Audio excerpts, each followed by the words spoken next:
अस्सलाम वालेकुम वरहमतुल्लाहि वबरकातुहू। दोस्तों, क्या हाल है? ठीक है।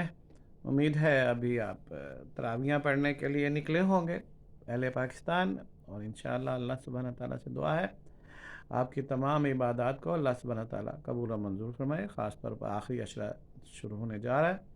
अल्लाह सुब्हानहू तआला आपको तौफीक अता फरमाए कि आप आखिरी अशरा से सही मुस्तफ़ीद हो सकें और जहन्नम से निजात पाने की दुआएं करते रहें। तो नाज़रीन, आपसे पहले भी बात होती रहती है और इंशाअल्लाह हमेशा बात होती रहेगी।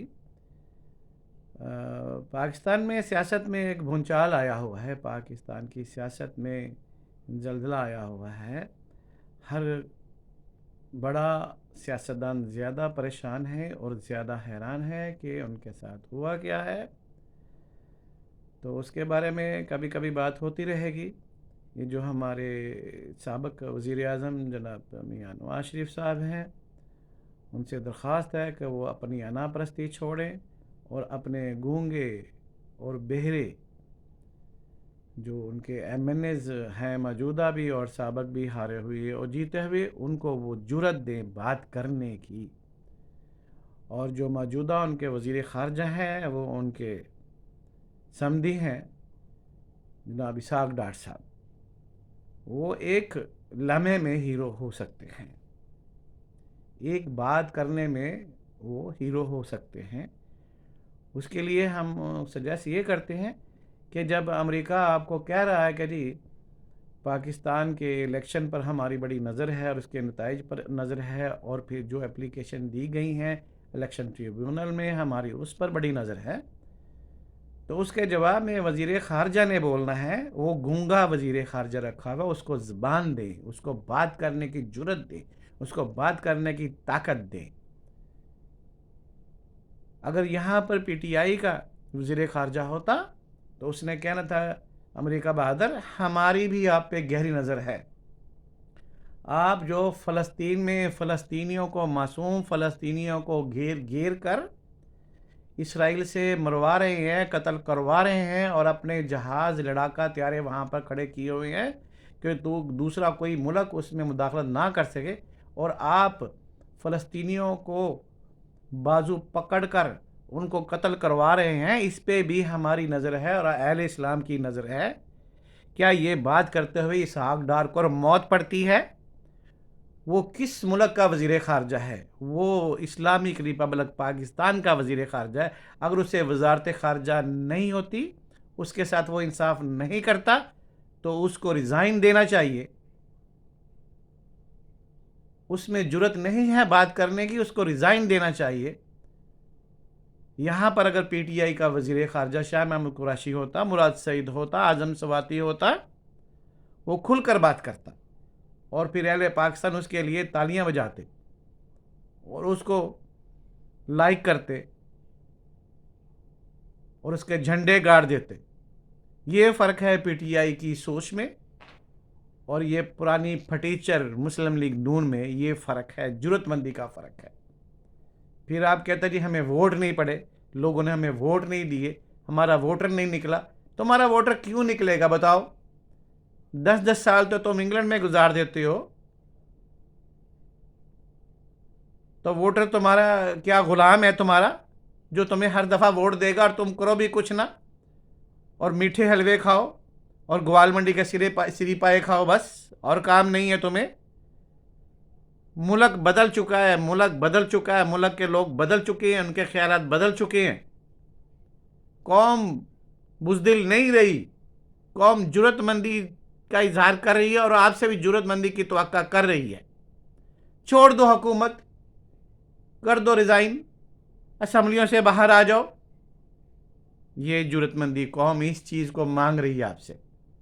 आप कहते हो इमरान खान पागल था, वो पागल नहीं था। उसने अपनी जान को तकलीफ़ में डाला, उसने असम्बलियों से रिज़ाइन दिए, जेलें भुगती, उसके लोग जेलों में गए, उन पर तशद्दुद हुआ। कैसा कैसा हुआ मियाँ साहब, आपको एक एक लम्हे की खबर थी। तो अभी तुम्हारे ऊपर वो टाइम है, तुम्हारे ऊपर वो टाइम है। इमरान खान की पीटीआई तो पार्लर होकर ایک سائڈ پر کھڑی ہے اور آپ نے یہ لنگڑی لولی جمہوریت کو چلانے کی کوشش کیوں کی؟ کرو نا جرت مندی، بڑے بنو، بڑے سیاستدان بنو. ابھی ملک میں تو آپ سے بڑا سیاستدان بھی کوئی نہیں ہے، تو آپ بزدلی کے چنگل سے نکلتے کیوں نہیں بھائی؟ بڑا فیصلے کرو. وہ جو ڈاکیا وزیر اعظم لگایا تم نے، اس کی شکل ہے وزیر اعظم والی؟ آپ بتاؤ. وہ ڈاکیے سے بڑھ کر اس کی کوئی حیثیت ہے تو تم بتاؤ. کیوں اپنی پارٹی کا بیڑا کرنے پر آپ تلے ہوئے بھائی؟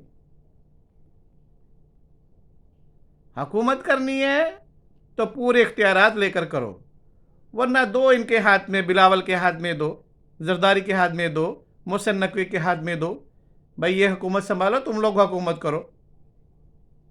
آپ لوگ تو ایک پوسٹنگ نہیں کر سکتے، ایک ٹرانسفر نہیں کسی کا کر سکتے.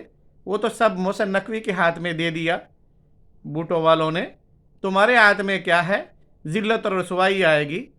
رانا ثناء اللہ بھی یہی بول رہا ہے، جوید لطیف بھی یہی بول رہا ہے، سعد رفیق بھی یہی بول رہا ہے، روحیل اصغر بھی یہی بول رہا ہے، خرم دستگیر بھی یہی بول رہا ہے. تو بھائی آپ کو حقائق کا اندازہ نہیں ہے. آپ جاتی امرہ سے باہر نہیں نکلتے، آپ ڈرائنگ روم کی سیاست سے باہر نہیں نکلتے. آپ کے مشیر جو ہیں وہ آپ سے ڈرتے ہیں، وہ آپ کو پراپر حالات کا جو آئینہ ہے وہ آپ کو نہیں دکھا رہے. میاں صاحب آپ کو حالات کا غور سے جائزہ لینا چاہیے، حالات کا غور سے جائزہ لینا چاہیے، پھر اس کے مطابق فیصلے کریں. ٹھیک ہے، ابھی 1 مہینہ ہوا حکومت بنے ہوئے، تو 1 مہینے میں آپ لوگوں کو کتنے لوگ ڈس لائک کریں گے آپ کو یہ اندازہ نہیں ہے. ابھی آپ جب گیس کو 1000-2000 گنا اس کا ریٹ زیادہ کرو گے، بجلی کے ریٹ ہر مہینے ہر 15 دن بعد زیادہ کرو گے، تو جتنے لوگوں کی پھٹکار آپ کی پارٹی پر پڑے گی آپ کو اس کا اندازہ ہی نہیں ہے. یہ نئی جنریشن کا بات ہے میاں صاحب، پرانے بوڑھے لوگوں کی جنریشن چلی گئی ہے. نئی جنریشن کے لوگوں کا یہ کہنا ہے کہ جو کرنا ہے آج کرو، آج کرو اور آج کر کے دکھاؤ. 2 سال میں تو یہ لوگ مر جائیں گے جو تمہارے ووٹر تھے، کتنے ہی چلے جائیں گے اللہ سبحانہ تعالیٰ کے پاس، اور نئی جنریشن پوری آپ کے خلاف ووٹ ڈالے گی. تو پھر کدھر جاؤ گے بھائی؟ نام بھی نہیں ہوگا پارٹی کا، نام بھی نہیں ہوگا، نشان بھی نہیں ہوگا، تو پھر کدھر جاؤ گے؟ سیاست کدھر کرنی ہے آپ نے؟ ایسے سیاست نہیں چلتی. اپنے مشیروں کو بولو آپ کو صحیح مشورے دیں، اور ٹائم پر آپ نے اقدامات جو کرنے ہیں وہ کریں. یہ جو آٹے کے تیلے پہ پوٹل لگا کر آپ آٹا لوگوں کے گھروں میں بھیج رہے ہیں نا، یہ بند کریں، بند کریں.